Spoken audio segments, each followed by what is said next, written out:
माननीय अध्यक्ष महोदय, मैं राजस्थान विधानसभा के प्रक्रिया तथा संचालन संबंधी नियमों के नियम 131 के अंतर्गत सार्वजनिक निर्माण मंत्री का ध्यान आकर्षित करता हूं। हो गया माननीय मंत्री जी, माननीय मंत्री जी, माननीय मंत्री जी, माननीय मंत्री जी। विधानसभा क्षेत्र नौहर में नौहर सावा सड़क से नौहर सरदार शहर सड़क तक बाईपास सड़क एवं नौहर पल्लू सड़क से नौहर रावतसर सड़क तक बाईपास सड़क की स्वीकृति पत्रक F7 ANDF 2023-24 D 1974 दिनांक 7/9/2023 क्रमशः राशि 219 लाख रुपए एवं 675 लाख जारी की गई। उक्त दोनों सड़कों के लिए निविदा प्रक्रिया पूर्ण होने के पश्चात कार्यादेश दिनांक क्रमशः 27/9/2023 एवं 30/9/2023 को जारी किए गए। उक्त दोनों सड़क निर्माण कार्यों का शिलान्यास दिनांक 7/10/2023 को किया गया। उक्त दोनों कार्य दिनांक 8/10/2023 से प्रारंभ किए गए, परंतु भूमि विवाद के कार्य वर्तमान में बंद है। भूमि विवाद के कारण कार्य वर्तमान में बंद है। दोनों सड़क निर्माण कार्य हेतु राजकीय भूमि उपलब्ध नहीं होने के कारण स्थानीय लोगों द्वारा निःशुल्क भूमि में दान में देने हेतु सहमति पत्र विभाग को दिए गए थे, जिसके आधार पर विभाग द्वारा तकमीना स्वीकृत कर कार्यादेश जारी कर मिट्टी का कार्य प्रारंभ किया गया, परंतु पूर्व में सहमत काश्तकारों द्वारा प्रस्तावित भूमि पर कार्य करने पर आपत्ति जताई गई एवं विवाद उत्पन्न किया गया, जिसके कारण कार्य बंद करवा दिया गया। तत्पश्चात विभाग द्वारा राजस्व विभाग को नौहर सावा सड़क से नौहर सरदार शहर बाईपास सड़क हेतु सहमत काश्तकारों की भूमि को नामांतरित करने हेतु विभाग के पत्राक 222 दिनांक 6/5/2024 एवं नौहर पल्लू सड़क से नौहर रावतसर सड़क बाईपास सड़क हेतु सहमत काश्तकारों की भूमि नामांतरित करने हेतु विभाग के पत्राक 250 दिनांक 13/5/2024 के द्वारा राजस्व विभाग को लिखा गया था। वर्तमान में राजस्व विभाग द्वारा उक्तानुसार दान दी गई भूमि के नामांतरण नौहर सेवा सड़क से नौहर सरदार शहर बाईपास सड़क का दिनांक 18/6/2024 व नौहर पल्लू सड़क नौहर रावतसर सड़क बाईपास का दिनांक 2/7/2024 को किया जा चुका है। इस प्रकार उक्त दोनों सड़कों हेतु नामांतरित भूमि पर ही निर्माण किया जाना प्रस्तावित है, जिसकी लंबाई स्वीकृत लंबाई के अनुरूप होने के कारण उक्त दोनों सड़कों के निर्माण से राजकोष पर कोई अतिरिक्त भार नहीं पड़ेगा एवं कार्य स्वीकृत राशि की सीमा में ही पूर्ण कर लिया जाना प्रस्तावित है। माननीय अध्यक्ष महोदय, यह क्वेश्चन एक पक्ष व विपक्ष का नहीं बल्कि विधायकों के अधिकारों का संरक्षण करने का है, क्योंकि यह सदन देश की प्रदेश की 7 करोड़ जनताओं के आस्था का यह सदन है और कोई भी विधायक इस सदन में अपनी बात रखता है तो क्षेत्र की जनता को ये उम्मीद होती है कि विधायक द्वारा कही गई बात पे संज्ञान लिया जाएगा। इसलिए माननीय अध्यक्ष महोदय, आपका इसमें मैं संरक्षण चाहता हूं। जिस तरह से मंत्री महोदय ने पढ़ा कि सड़कों की स्वीकृति हुई, मेरे स्वयं के द्वारा जब मैं पूर्व में विधायक था, मेरे द्वारा इस सड़कों का शिलान्यास किया गया और इस सड़कों का अर्थवर्क काम भी शुरू हो चुका, जिसका लगभग विभाग के ठेकेदार के द्वारा 30 से 35 लाख रुपए खर्च कर दिए गए। लेकिन मैं माननीय मंत्री महोदय से पूछना चाहता हूं, जो आपको स्थानीय अधिकारियों ने गलत जवाब आपके द्वारा पढ़ाया गया है, सदन को गुमराह करने का काम किया गया है, मैं आपसे पूछना चाहता हूं वो कौन से काश्तकार है जिन्होंने आपत्ति दर्ज की? क्या विधायक के शिलान्यास करने के बाद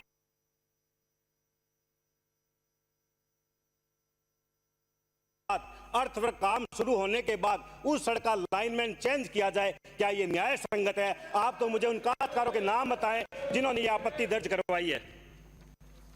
माननीय अध्यक्ष महोदय, माननीय सदस्य ने जो चिंता जाहिर करी है, निश्चित रूप से इसकी जो है उचित स्तर पर जांच करवाकर यदि कोई अधिकारी दोषी पाए जाते हैं तो नियमानुसार उनके विरुद्ध कार्रवाई करवाई जाएगी। माननीय अध्यक्ष, एक मिनट माननीय अध्यक्ष महोदय, मेरा ये कहने का मतलब है कि गलत जवाब दिया गया है। काश्तकार तो स्वयं कोर्ट में गए कि हमारी जो खेत में हमने समर्पण किया है, दान भूमि निःशुल्क दी है, उसमें सड़क बनाई जाए, तो आज ये आदेश उस अधिकारी पर कार्रवाई हो और ये मंत्री जी कहते कि मेरी ये दोनों सड़कें उसी यथास्थान पर बनवाई जाएगी। ये माननीय मंत्री महोदय से मैं कहता हूँ, जांच करने के बाद नहीं तो सड़कें दोनों यथास्थान पर बनवाई जाए। माननीय मंत्री महोदय, माननीय मंत्री महोदय कुछ कहेंगे? माननीय अध्यक्ष महोदय, चूंकि ये राजकीय भूमि थी और काश्तकारों द्वारा दान में दी गई थी, तो निश्चित रूप से जो है इसकी जांच करवाकर दोषी यदि अधिकारी पाए जाते हैं तो उसके ऊपर जांच सड़कों की निर्माण वही यथा स्थान पे होगा। नरेंद्र मोदी एक चाहता हूं आपसे, ये इसके ऊपर उचित निर्णय लिया जाकर इस पर कार्य- यथा स्थान पे सड़कें बनाई जाए मैडम, ये मंत्री महोदय आपसे चाहते हैं हम। चूंकि इसके ऊपर अध्यक्ष महोदय, लाख रुपए का 35 लाख रुपए का अर्थवर्क हो गया वहां पे, और शिकायत किसी की मिली नहीं है। खुद मंत्री जी मान रही, आपके पास है तो आप दिखा दो किसी ने शिकायत की हो तो। जांच करवा के लोगों ने जमीन दान, आप डायरेक्शन दे दो, सब बनवाए वहां पे। इस पर श्री कैलाश चंद्र वर्मा। माननीय अध्यक्ष महोदय,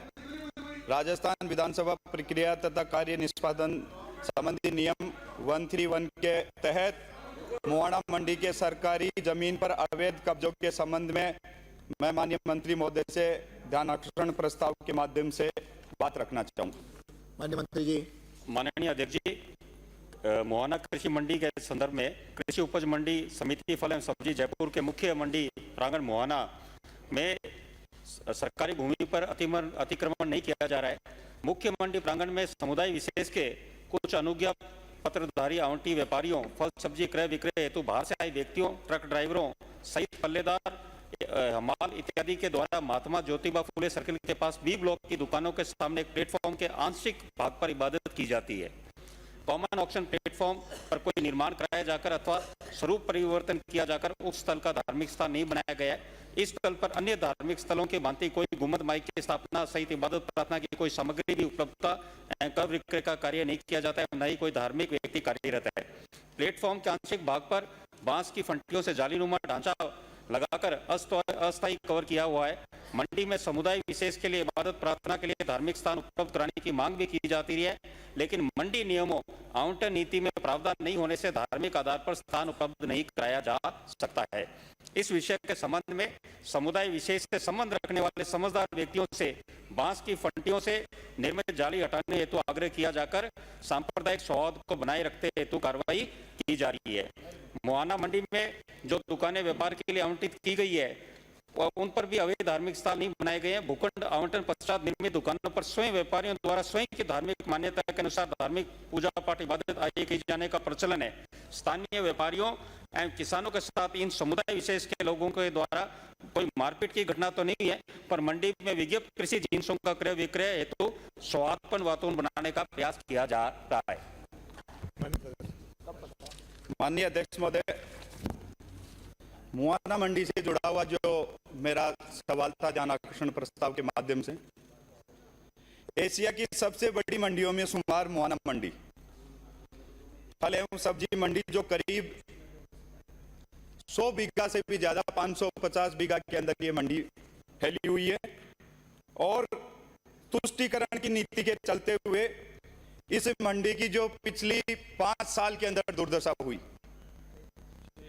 जिस तरीके से यह मंडी 2008 के अंदर मुआना के अंदर स्थापित हुई, उस समय माननीय मंत्री महोदय घनश्याम तिवारी जी थे और उन्होंने वहां पे इस मंडी के अंदर जो हम देखते आए हैं कि हमारी विशेषकर जो बात भारतीय जनता पार्टी के राज में थी, विजय राजे सिंधिया महात्मा ज्योतिबा फुले की मूर्ति का अनावरण करके करोड़ों लोगों की आस्था के माध्यम से यह मंडी बनी थी अध्यक्ष महोदय, मगर तुष्टीकरण के चलते हुए मंडी की दुर्दशा का शिकार हो गई और मंडी अपराधियों की शरण स्थली बन गई। अभी की जो पोजीशन मंडी की है, मैं मंत्री अध्यक्ष महोदय आपके माध्यम से मंत्री महोदय का ध्यान आकर्षित करना चाहूंगा कि मैं धन्यवाद देना चाहूंगा प्रमुख मीडिया चैनलों को कि गुप्त ऑपरेशन चला के मंडी में समुदाय विशेष के लोगों द्वारा किए जा रहे अवैध कब्जों और अवैध धार्मिक स्थलों का जो निर्माण का खुलासा किया है, वो खुलासा अगर आपकी अनुमति होगी माननीय अध्यक्ष महोदय, तो उस खुलासे की पूरी रिकॉर्डिंग मेरे पास इस पेन ड्राइव के अंदर है, मैं टेबल करूंगा। मगर आपको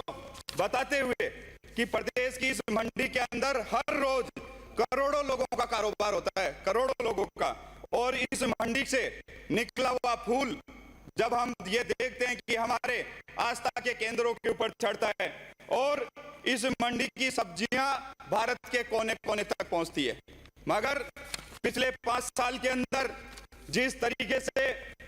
भारतीय जनता पार्टी के समय लालकोटी फल सब्जी मंडी को 2008 के अंदर मुआना टर्मिनल मार्केट के अंदर शिफ्ट किया गया।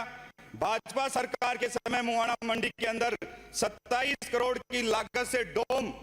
की आने वाले किसान और जो सब्जी लेके यहाँ पे आसपास के क्षेत्र के लोग आते हैं वो बारिश के अंदर नहीं भीगे, उनकी सब्जियों का रख रखाव हो, एक बहुत बड़े डोम का निर्माण किया। और भारतीय जनता पार्टी के समय 1,75,00,000 रुपए की खर्च से पार्क की योजना स्वीकृत हुई। भाजपा सरकार में मुआना मंडी में राज्य की पहली पुष्प मंडी बनाने का भी कार्य किया। मगर बड़ी शर्म की बात है कि जिस तरीके से पिछली सरकार ने इस मंडी की दुर्दशा की, क्योंकि ये एशिया की सबसे बड़ी मंडियों के अंदर शुमार होती है, मुआना मंडी के अंदर विशेष समुदाय के मेवाती गिरोह ने नाकाम मंसूबों को करके अतिक्रमण कर रखा। माननीय अध्यक्ष महोदय, यही नहीं, बिहार, यूपी, बांग्लादेशी जो पलदारी के नाम के ऊपर यहाँ पे रात को रहते हैं और जो किसान यहाँ पे सुबह अपनी सब्जी बेचने आते हैं, हो सकता है किसान की आमदनी 1,000, 2,000, 20,000 तक की हो, उनके ऊपर उनकी नजर रखती है और जैसे ही किसान वहां से निकलता है उनके साथ में लूटपाट होती है। इस गैंग के अतिक्रमण करते हुए एक बांस का बड़ा स्ट्रक्चर, माननीय अध्यक्ष महोदय, बड़ा सेंसिटिव मामला है, किसानों से जुड़ा हुआ मामला है। मंत्री महोदय ने जिस तरीके की बात यहाँ पे रखी है, मंत्री महोदय के पास में जो जवाब पाया वो जवाब बिल्कुल ही गलत है। मगर मैं मंत्री महोदय से मेरे को पूरा विश्वास है और मैं आशा भी रखता हूं कि मंडी में फैल रहे विशेष समुदाय के आपराधिक प्रवृत्ति के लोगों को यहां जिस तरीके से वसूली का काम किया, मेरी तीन मांगे रहेगी ध्यानाकर्षण प्रस्ताव के माध्यम से। माननीय अध्यक्ष महोदय, मेरा माननीय मंत्री महोदय से आग्रह कि मुआना मंडी की वस्तु स्थिति जानते हुए कार्रवाई के तत्काल प्रभाव से एक उच्च स्तरीय कमेटी बनाई जाए और 4 जनप्रतिनिधि इस मंडी के अंदर जो अवैध अतिक्रमण हुआ उसके साक्षी है। अगर आप कहेंगे तो नाम भी उजागर करूंगा, जो 2 तो इस विधानसभा के सदस्य हैं और 2 पूर्व के अंदर सदस्य रह चुके, जिसमें एक तो माननीय मुख्यमंत्री जी के सलाहकार थे। मेरा माननीय मंत्री महोदय से निवेदन है कि जिन जनप्रतिनिधियों ने या लोगों ने इस माफिया मंडी को पनपाया उनका नाम सार्वजनिक करे।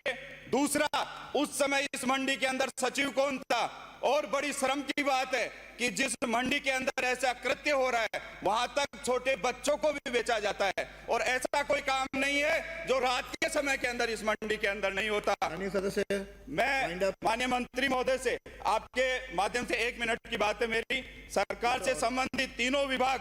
कृषि विपणन, गृह और नगरीय विकास विभाग मिलकर संयुक्त कार्रवाई करे और जिन व्यापारियों की यहाँ पे दुकानें अलॉट है, माननीय अध्यक्ष महोदय, जो लाखों करोड़ों रुपए लगा के यहाँ पे दुकानें लेते हैं, अभी कुछ दिनों पहले प्रशासन के लोग वहां पे गए, जिस तरीके की उनके साथ में लूट हुई, उनके साथ में मारपीट हुई, वो इस पेन ड्राइव के अंदर है। मेरा माननीय मंत्री महोदय से यही आग्रह है कि समय रहते हुए जो किसानों की बात इससे जुड़ी हुई है, एक टीम बना के इसकी उचित कार्रवाई की जाए। बहुत बहुत धन्यवाद। का जो प्रश्न उठाया आपने, माननीय अध्यक्ष जी, मैं बगरू से आने वाले माननीय सदस्य को बताना चाहूंगा कि मंडी नियमों आवंटन नीति में धार्मिक आधार पर स्थान उपलब्ध नहीं कराया जाता और उसकी पालना सख्ताई से की जा रही है। उसी संदर्भ में 17 मई 2024 को वहां पर कार्रवाई अतिक्रमण हटाने के लिए अभियान चलाया गया, जिसमें व्यवधान उत्पन्न करने वाले उपद्रवी व्यक्तियों के खिलाफ पुलिस थाना मुआना में FIR 0530 17/5/2024 को दर्ज कराई गई। घटना में संलिप्त 2 व्यापारियों के अनुज्ञा पत्र मंडी समिति द्वारा क्रम 179 एवं 15 दिवस के लिए निलंबित किए गए। मैं सदस्य को आश्वस्त करना चाहूंगा कि आपने जो मुआना मंडी, जो कि हमेशा भारतीय जनता पार्टी की सरकारें जब भी आती है किसानों के लिए, मंडियों के लिए अच्छा कार्य करती है, मुआना मंडी का अच्छा कार्य हुआ, उसमें जो भी पिछले 5 साल में कमियां रही, जो भी जिसके कारण मंडी का जो आपने प्रश्न उठाई कि व्यवस्थाओं को लेकर और अवैध जो ढांचे वहां बनाए गए धार्मिक उसमें एक उच्च स्तरीय कमेटी बनाकर उसकी जांच की जाएगी और जिन दोषियों के हैं, जो भी दोषी उसमें संलिप्त है, उनके खिलाफ कठोर कार्रवाई की जाएगी। और आपको ये विश्वास दिलाता हूं कि पुलिस कमिश्नर गृह विभाग को भी हमने बात का संज्ञान में लाया और जो भी अवैध वहां पे ढांचे जो भी किसी तरह के गए उनको हटा दिया जाएगा। बिल्कुल बात। अशोक कुमार कोठारी। माननीय अध्यक्ष महोदय, प्रक्रिया के नियम 31 के अंतर्गत विधानसभा क्षेत्र भीलवाड़ा के गांधी सागर तालाब में गंदे व प्रदूषित पानी से हो रही समस्या के संबंध में मंत्री जी का ध्यान आकर्षित करेंगे। माननीय मंत्री जी। माननीय अध्यक्ष महोदय, मैं आपके मार्फत माननीय विधायक महोदय को और सदन को अवगत कराना चाहूँगा कि भीलवाड़ा में गांधी सागर तालाब में एक बड़ा बरसाती नाला एवं 6 छोटे नाले आकर गिरते हैं। तालाब प्रदूषित ना हो, इसके लिए तालाब के इनलेट पर गंदे पानी को पृथक करने के लिए एक स्लुइस गेट एवं एक 24 इंची मोटी व्यास की पाइपलाइन डाली गई थी कुछ बहुत वर्षों पहले, जो क्षतिग्रस्त हो गई, जिसकी वजह से थोड़ा सा व्यवधान अब वर्तमान में जरूर आ रहा है। पुरानी पाइपलाइन के विकल्प के रूप में नए नाले के निर्माण एवं सौंदर्यीकरण हेतु रुपए राशि 8 करोड़ की कार्य योजना हेतु डीपीआर का वर्क ऑर्डर जारी कर दिया गया है। वर्तमान में शहर में 100% घरों में सीवर कनेक्शन होने से तालाब में सीवरेज के पानी की आवक न के बराबर है। नगर परिषद द्वारा सभी नालों पर लोहे की जालियां लगाकर कचरे को रोका जाता है। तालाब में 4 फ्लोटिंग फाउंटेन लगाए हुए हैं। नियमित अंतराल में नाव एवं aquatic weed harvester machine, D wedding machine द्वारा तालाब की सफाई करवाई जाती है और आपके अंतर्मन में इस तालाब के सौंदर्यीकरण को और बाकी कामों को लेकर जो भाव विचार हैं उनको मूर्त रूप देने के लिए जो डीपीआर का काम है वो 1/10/2024 तक पूर्ण हो जाएगा और उसके बाद नगर परिषद भीलवाड़ा बजट की उपलब्धता के आधार पर यथाशीघ्र उस काम को पूर्ण करवाकर उस तालाब में जो भी समस्याएं हैं उनका पूर्ण रूप से समाधान कर देंगे। माननीय सदस्य कुछ कहना है? आपने जो बताया है वो पूरा तो सही नहीं है, क्योंकि बरसाती नाले के साथ जो 6 नाले जो गिरते हैं वो कंटिन्यू चलते रहते हैं पूरे समय तक, और उसके अलावा भी अभी तक भी वहाँ पर कचरे के लिए आपने बताया वो कचरा का भी ढेर पूरा है और पानी भी की आवक भी पूरी कम नहीं हो पाई है। उसके हम खुद स्वयं भी विजिट कर चुके हैं मौके पर अधिकारियों के साथ, और उसके अलावा भी कल की फ़ोटो भी हमारे साथ है। और आपने जो कहा है आगे के लिए डीपीआर के लिए, उसके लिए तो आपका धन्यवाद है, पर हम आपका ये ध्यान आकर्षित करेंगे कि गांधी सागर भीलवाड़ा का एक उदयपुर के फतेह सागर की तर्ज पर भी बना हुआ है और पिछले 15 साल से उस समस्या से हम पूरे जूझ रहे हैं कि वहाँ पर की जो स्थिति है, वहाँ गंदे पानी की जो स्थिति है, कचरे की जो स्थिति है, वो आज तक वो कहते हमेशा हैं, बजट भी दे देते हैं और इसमें लिख भी देते हैं कि हम सफाई कर लिए फाउंटेन।